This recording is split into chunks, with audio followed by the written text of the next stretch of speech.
Hi friends, Assalamu alaikum. Welcome to Farani's kitchen. எல்லாரும் எப்படி இருக்கீங்க? நான் இன்றைக்கி Farani's kitchenல ரைஸ் இட்லி ஒன்று எப்படி செய்கிறேன்றதை காட்ட போகிறேன்.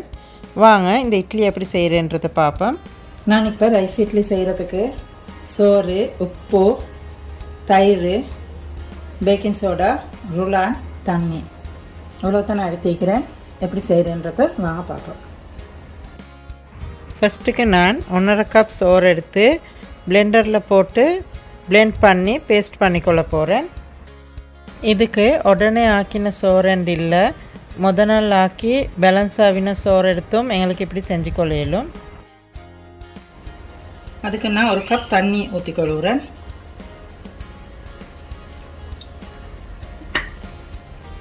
ஒரு கப் தண்ணி ஊற்றி இதை கொஞ்சம் நல்லா பிளெண்ட் பண்ணி எடுத்துக்கொள்ள போகிறேன், நல்ல பேஸ்ட்டாக. இப்போ நாங்கள் பிளெண்ட் பண்ணி எடுத்த பேஸ்ட் இப்படி இருக்குது பாருங்கள். இப்படி நல்லா பேஸ்ட் பண்ணி ஸ்மூத் பேஸ்ட் உண்டா பேஸ்ட் பண்ணி எடுத்துக்கொள்ளணும். இப்போ நாங்கள் சோத்தை பேஸ்ட் பண்ணிவிட்டு அடுத்தது நான் ருலான் 1 கப் எடுத்து வைக்கிறேன். அதையும் போட்டு நல்லா வறுத்து எடுத்துக்கொள்ள போகிறேன். கலர் மாறாமல் கொஞ்சம் வறுத்து எடுத்துக்கொள்ள போகிறேன்.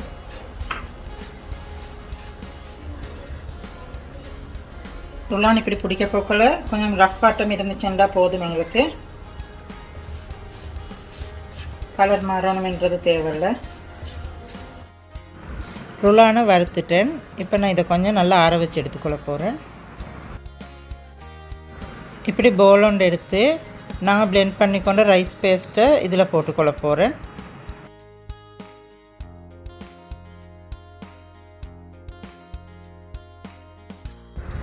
இந்த ரைஸ் பேஸ்ட்டோடே நான் ஆற வச்சு எடுத்துக்கொண்ட எங்களோட ருலானையும் இதிலே போட்டு மிக்ஸ் பண்ணிக்கொள்ள போகிறேன்.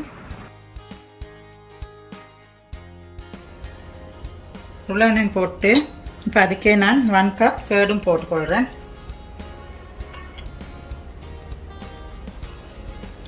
உப்பும் போடுறேன், நீங்கள் உங்களோட டேஸ்ட்டை பொறுத்து போட்டுக்கோங்க.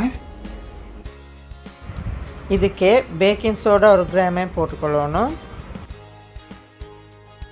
எல்லாத்தையும் ஒன்றுக்கு போட்டு நல்லா மிக்ஸ் பண்ணி எடுத்துக்கொள்ளணும்.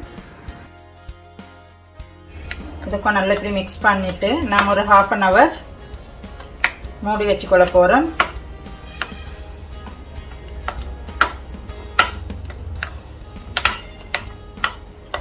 இது இப்படி நல்லா மிக்ஸ் ஆக்கிட்டேன். இப்போ நாங்கள் இதை 1/2 hour மூடி வச்சுக்கொள்ள போகிறோம். 1/2 hourக்கு பிறகு எப்படி இருக்குதுன்றதை பார்ப்போம். இப்போ நாங்கள் 1/2 hourக்கு முதல் செஞ்சுக்கொண்டு இட்லி மிக்ஸின் இப்படி இருக்குது. இப்போ நான் இதுக்கு இன்னும் கொஞ்சம் தண்ணி ஆட் பண்ணுறேன். ஒரு 1/4 கப் போல் தண்ணி ஆட் பண்ணி இதை கொஞ்சம் நல்லா மிக்ஸ் பண்ணி எடுத்துக்கொள்ள போகிறேன்.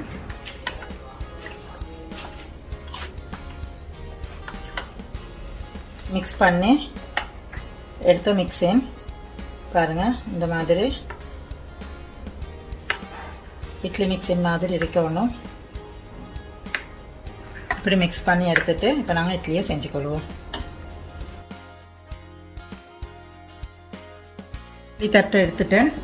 எடுத்து இப்போ இதுக்கு நான் ஆயில் கான்க்ரீஸ் பண்ணி கொள்கிறேன். என்னோட இட்லி பேட்டரை ஊற்றி கொள்றதுக்கு இப்படி ஆயில் கிரீஸ் பண்ண தட்டில் நாங்கள் இப்போ செஞ்சு கொண்ட இட்லி மிக்ஸினில் கொஞ்சம் கொஞ்சமாக ஊற்றி கொள்கிறேன்.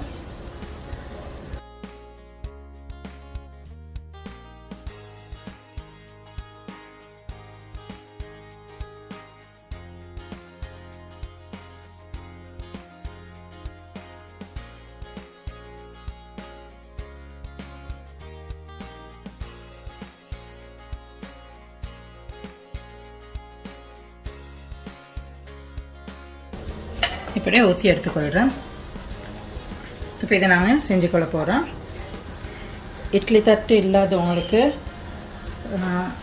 செஞ்சு கொள்றதுக்கு இயலாமைக்கும், அதனால நான் இப்போ இட்லி தட்டு இல்லாதவங்களுக்கு எப்படி செய்கிறேன்றதை கொஞ்சம் காட்ட போகிறேன். நான் இப்படி ஒரு பானையில் நல்லா தண்ணி கொஞ்சம் ஊற்றி கொதிக்க வச்சிருக்கிறேன். இப்போ இந்த தண்ணி நல்லா பாயில் ஆகுது. பாயில் ஆகப்போ நான் இப்படி ஒரு இப்படி கம்பி ட்ரே ஒன்றை வச்சுட்டு அதில் இப்போ நாங்கள் இதை செஞ்சு கொண்ட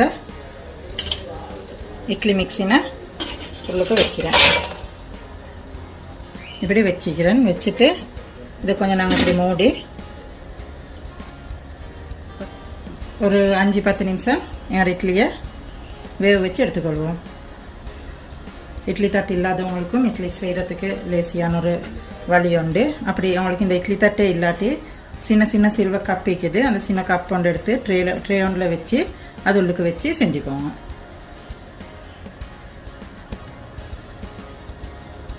இந்த மெத்தடில் செஞ்சிங்கன்னா இட்லி தட்டு இல்லாமல் எங்களுக்கு வீட்டில் இட்லி செஞ்சு கொள்ளையிலும். எங்களோட இட்லி வெந்ததுக்கு அப்புறம் எப்படி இருக்குதுன்றதை பார்ப்போம். இப்போ எங்களோட மூடியில் இப்படி கொஞ்சம் தண்ணி ஹீட்டுக்கு இதாகுதுண்டா நாங்கள் மூடியை கொஞ்சம் எடுத்து இந்த மூடியில் இருக்கிற தண்ணியை கொஞ்சம் இப்படி நல்லா தொடச்சி விட்டுட்டு திரும்ப நாங்கள் இப்படி மூடி இதாகிக்கொள்வோம். இல்லாட்டி எங்கடி இந்த தண்ணி இட்லியில் புழுந்துச்சுண்டா இட்லி வெந்து இதாக வராது. இப்போ எங்களோட இட்லி வெந்து இருக்குது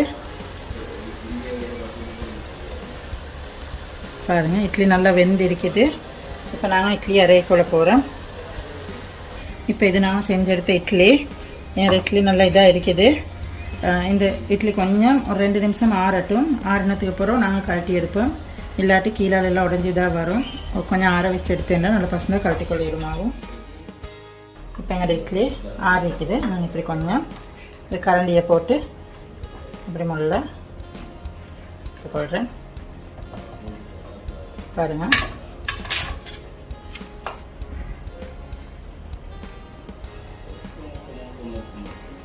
நல்லா பசந்தாக மெதுவாக இதாக வந்திக்கு நல்லா சாஃப்டாகவும் மீக்குது. நாங்கள் செஞ்ச இந்த இட்லி உங்களுக்கும் பிடிச்சிருந்துச்சுண்டா எங்களோட சேனலுக்கு லைக் பண்ணுங்கள், உங்களுக்கு தெரிஞ்சவங்களுக்கு ஷேர் பண்ணுங்கள், எங்களோட சேனலுக்கு சப்ஸ்கிரைப் பண்ணி சைடில் இருக்கிற பெல் பட்டனை கிளிக் பண்ணுங்கள். அப்போ நாங்கள் போடுற அடுத்தடுத்த புதிய ரெசிபி உடனுக்குடனே உங்களுக்கு பார்த்துக்கொள்கிறதுக்கு எளிமாகும்.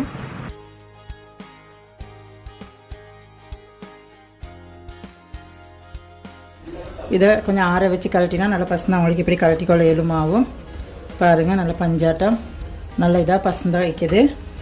உங்களுக்கும் செஞ்சு பாருங்கள், உங்களுக்கே டிஃப்ரெண்ட் விளங்கும். நீங்களும் செஞ்சு ட்ரை பண்ணி பாருங்கள், உங்களுக்கும் பிடிக்கும். நீங்களும் செஞ்சு பார்த்துட்டு எப்படி இருக்குதுன்னு எங்களுக்கு சொல்லுங்கள்.